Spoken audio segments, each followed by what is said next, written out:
the president and his deputy have lauded the police for doing so, and have even said that they are going to protect them should anybody try to make them accountable.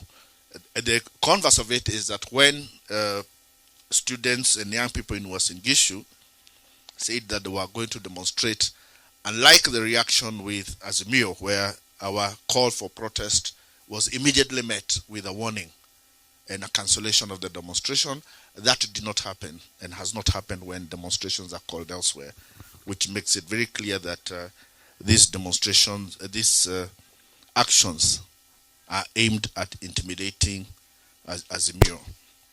The third issue on human rights is concerning the report that was released the other day by the Independent Medical Legal Unit, in which they have said that in the last 11 months, they have recorded 128 cases of extrajudicial killings, and that they have recorded 482 cases of torture.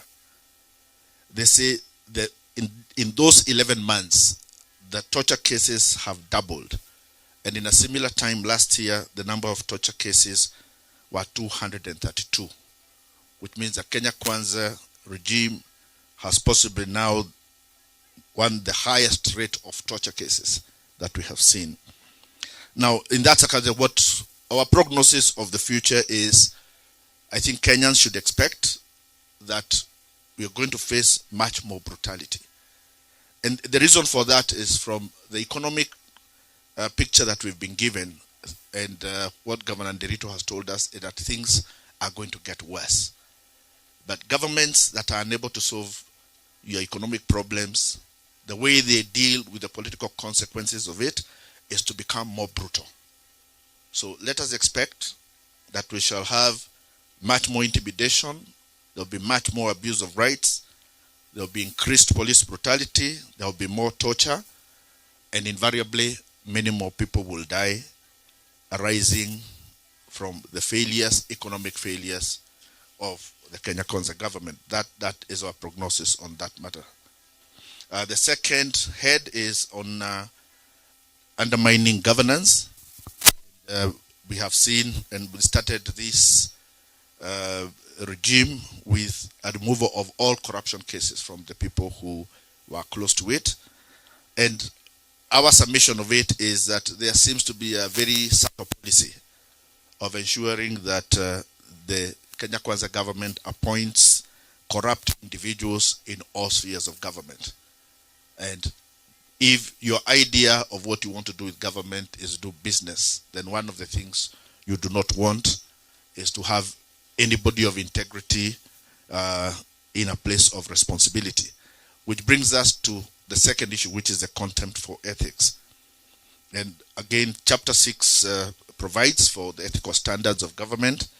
And we have said that the Kenya Kwanza government has no regard to ethics and is totally contemptuous to the issues of public ethics. And we have seen that in the return of the imperial power, or attempt to return the imperial power of the president to pardon people who are convicted of offenses. And we have seen the last pardons that were made were even for people who are known children rapists were given pardon. People who had committed corruption cases were given pardon.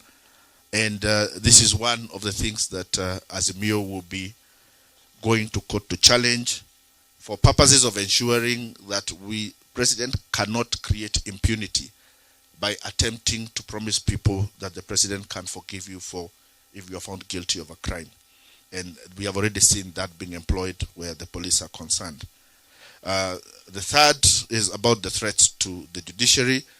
Kenya Kwanza started by appointing the judges who had not been appointed by the previous regime, and also by giving 3 billion shillings to the judiciary as a mark of their commitment to an independent judiciary. Of late, however, we have seen two things. First, the president has openly criticized the judiciary, saying that it is obstructing its development agenda.